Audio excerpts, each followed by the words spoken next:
can I talk Europe? I mean, I don't know how well caught up you are on Europe, but I'm super, super, super excited for the Heineken Champions Cup. And it's interesting because as I listen to other people talk to other people, not everybody seems that excited, but I genuinely am excited. I love a bit of European rugby because now, particularly now the Premiership is down to so few teams, it's just nice to play some different teams, isn't it? See some different teams play as well, particularly with the introduction of the South African teams as well. So a couple of weeks ago, or was it last week? I can't remember. It might have been last week. We kind of made our predictions for who would be in the semi-finals of the European Champions Cup. They're and apart from rubbish, aren't they? So far, they're coming up short. They are a little bit rubbish. They are a little bit rubbish. Can you remind me what your picks were? Oh, I'm going to have to put my glasses on for this, so bear with. So my picks were Bulls, La Rochelle, Toulouse, and Munster. Looking his age here. Yeah, and and you went Bulls, Racing, La Rochelle, and Munster.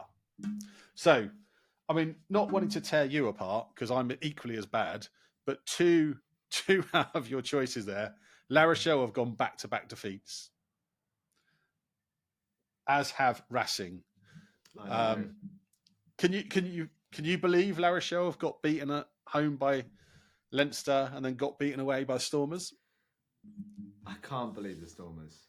And the way they just played. It just lacked efficiency. It just lacked, I don't know, it just lacked that flair. It just lacked that kind of like, whenever they moved forward, there was a freeness to their game last year. It's just quite dry. It's just quite methodical this year. It doesn't seem like it knows what it wants to do right now. And that's not to say that they like lost the game. I also think Stormers were pretty okay. I think Stormers didn't look amazing. Yeah, I thought they were both ordinary, really ordinary. I think last week, I'll say again, I don't think Stormers are going to do anything. I think they've lost too many critical players. I think Bulls are going to be the ones pushing through and looking to be the lead head of South African rugby this year. But even then, Bulls losing to Leon in the way they did. Yes. Yeah. I don't feel confident about my picks anymore.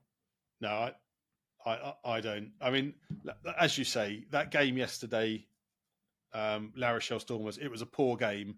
And at one point where La Rochelle actually got that try that was then ruled out for the head contact in the build-up to it, looked like they'd nailed that game.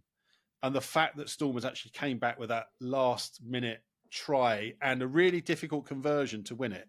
I don't. Did you see the conversion? It was, it was. You know, you wouldn't have necessarily put any money on Pollard kicking that. Yeah. Let alone LeBoc. So impressed that they managed to win that. But both teams rubbish, absolute rubbish. In terms of Bulls, I mean, they absolutely tore Saracens apart last week. You know, how they only won by 9 points in the end or 11 points, whatever it was, I don't know, because they were so superior. And then this time get turned over by Leon. Maybe it's a travel thing. Maybe it's the whole clubs having to travel to South Africa or South African clubs having to travel to Europe just is too much for a 1 week turnaround. I do think the setup is just inefficient. With the fact that you have to prepare for so many more games, like because you're not understanding that, right? I've got Bulls home and away. This is how we want to set up. This is what we're aiming for. You've got to play 4 different clubs, 4 different styles.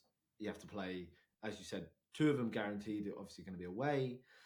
The fact that you're guaranteed to play probably on flights to South Africa, it is a bit crazy for a European competition. I'd say the other thing, like wearing the fans' hat here, it's not very accessible either. Yeah, good point. Yeah. If you're a South African fan and you're going to end up having 3 or 2 games in Europe, you're going to be doing well to get to one of those, particularly as it's a fairly impoverished nation at the moment. And likewise, the thought of going down to South Africa to support our club, you're looking at 1,500 quid for a trip for 2 days, and it's just not accessible. So what happens if Bulls do get to the final? What happens if Bulls get to the final? How much of a turnout are you going to have? What sort of atmosphere are you going to have? Well, I think because it's in London, and there's a fairly big South African expat community in London, I think it'll be a decent turnout. But what happens when it goes to Lyon or Bordeaux or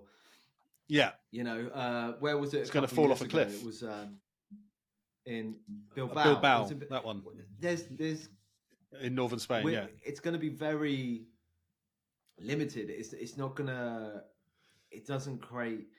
I think it enterprises the game, but it doesn't really, as you said, it's not for the fans. It becomes almost like a super league. It does, and once it becomes just a television competition, I mean, you could see that even during COVID. Once it's just on the telly, I think everybody loses a bit of interest because rugby is a social sport. The fact there are 15 players a team, plus the 8 replacements. There's a lot of people involved in rugby, and it's a social sport. So, I don't like the notion of thinking it might become elitist and just a TV sport, because that just doesn't do it for me. Because the fans make the atmosphere at the game as well, don't they? Well, I think it's already heading that way. You look at the World Cup, what was it? 10 euros, 12 euros for a pint? Probably was like £100 we spent just on in the ground. Which in the 10 ground. pints, yeah, which is absurd. It is. And then you got to put on travel on top of that, and then you got to put accommodation, you got to put food, the tickets. If you're doing that for Europe, never mind the tournament every 4 years, it's gonna kill the game. It's gonna kill the game for the fans. It may make it more profitable, and it may make it more manageable. We've strayed away from the original question out of embarrassment because we were talking about how well our predictions had done. So let's keep going down the path you're going down, yeah? I think although it may influence the game to have maybe more excitement because everyone could beat everyone else, it really is a competition rather than we know there's a like a La Rochelle who right there odds on to get to the semi. Whoops. That's not happening this year, maybe. It does create more competition, which is great, but I think it steals the game away from the fans. And it almost steals away the game from the players because they're not with their family. They're going to have to spend so much time traveling. They already the game is so harsh on their body because they're playing so often. Yeah. Again, we bring it back to Faz. Faz has had to take time out. Do we have a game where players have to pick between internationals and have to pick between their club? Well, I didn't even mean to bring that up. But what a topic that is already. That is such a debate right now, club and country. You are being forced to pick because you're being asked to be so present in both of them that it's just such an unstable balance. In this one, we're going back to the World Rugby comment. World Rugby need to manage the game more. Let's talk more and let's chat a minute about the whole player club thing, because I think there's central contracts will be an interesting thing to talk about. But just while we're talking Europe and how embarrassing our predictions were, the fact La Rochelle have lost 2 games, format of the competition, so the top 4 teams out of the group of 6 get through to the top 16 still. So I actually don't think their competition is written off yet. I think they could still easily get through to the top 16. And for me, it's more like a league. It is more like a league. You can have time to make errors, and you can have time to build momentum and rest players for some game. But I don't think that's what Cups meant to be. Cups are meant to be game by game, very very difficult, very cutthroat.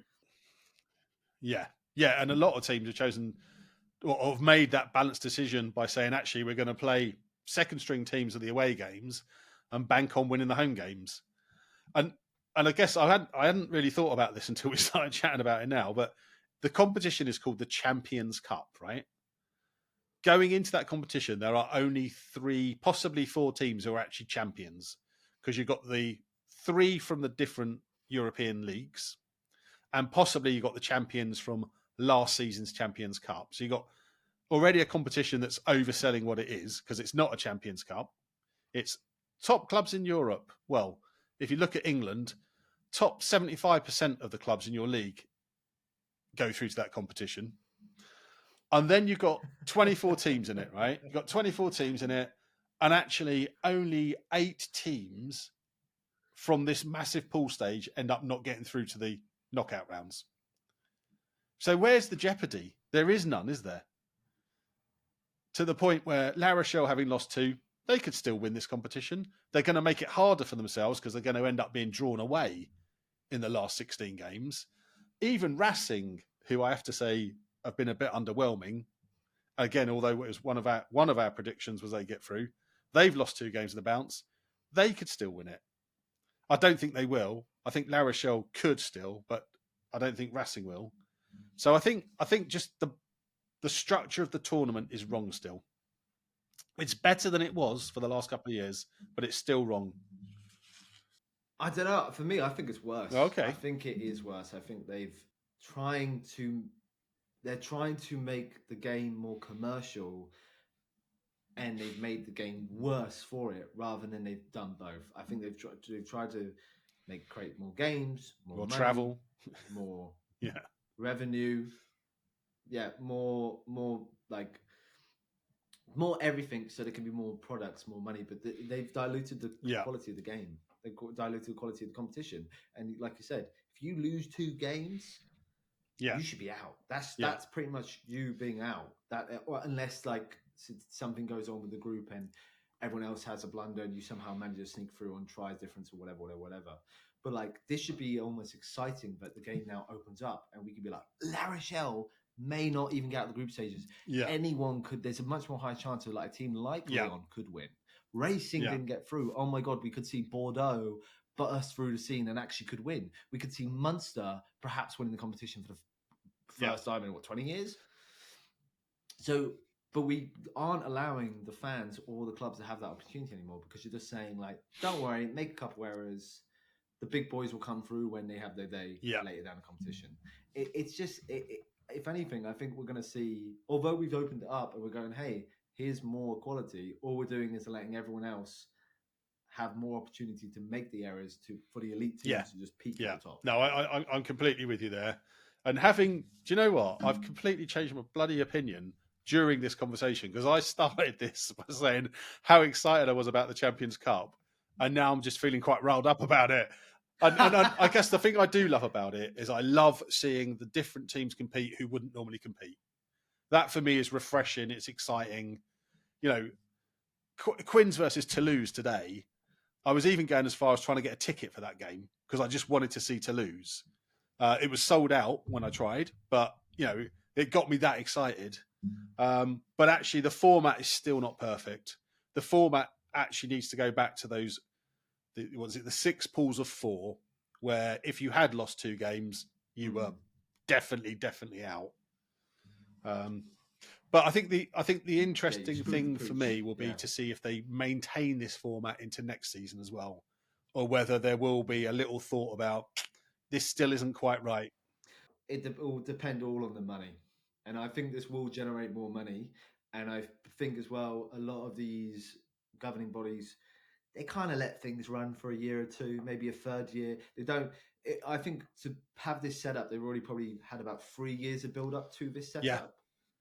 That they'll commit to it, and there'll be a lot of pressures from there'll be a lot of pressures from United League and the South African nations to be like, look, if we're going to be coming to your nations, we're going to be flying that far half the time. We're going to be incorporated in your league. We need these opportunities, and all of our 4 clubs, need that opportunity to be in Europe. It's just twigged for me why they don't go back to that system of six groups of 4 clubs, because there would be one South African club in each one of those groups who would end up having to travel multiple times. They'd end up having 3 European away games. So I think EPRC, have a look at yourselves. Have a little think. Think about the fans. Think about the sustainability of having a competition where there's such little jeopardy in it. Because already teams aren't taking it seriously. You Muppets! You've ruined it. Now, talking Go on. You carry on because I was going to change topics. You carry on if you're going to say more you want to say on this. No, I was just going to say, I think, to go to your point of Harlequins to lose, great. That would be a great thing to see. But where is the excitement in seeing Exeter versus, I don't know, Montpellier right now? Okay? Both teams actually doing pretty well. Yeah. But, the point is, with it being the Champions Cup, you don't want to see... You want to see the best rugby there, because this is about, as you said, the champions playing the champions. This is the best of each league, rather than this kind of I get to see these two clubs I would never see play each other. Well, yeah, because they shouldn't be playing each other because they're not the same standard. Ooh, not the same standard. Yeah, mate. Ooh. I'm not talking about Quins and Toulouse per se, but obviously Toulouse are better than Quins. Well, we'll find out later, won't we? We'll find out later. Yeah. Yeah. But the point is, that's what the competition is for. It's about the best with the best. It's like having a World Cup, and you are saying, "Here, South Africa, you can play US, you can play Canada, and you can play them in the quarters." It just kills it. Well, no one wants to see that. With the game itself, when you play it, you know it's going to be a bit of a walkover. Even if South Africa play their second team, you don't want to see that in a knockout. Yeah. You want to see that in the group. But even then, you don't even really want to see it because you want to see the best versus the best. Yeah, you want to see a competition. That's the point. It needs to be competitive. So, I wasn't expecting to go on that roller coaster of loving the competition to being ever so frustrated by it.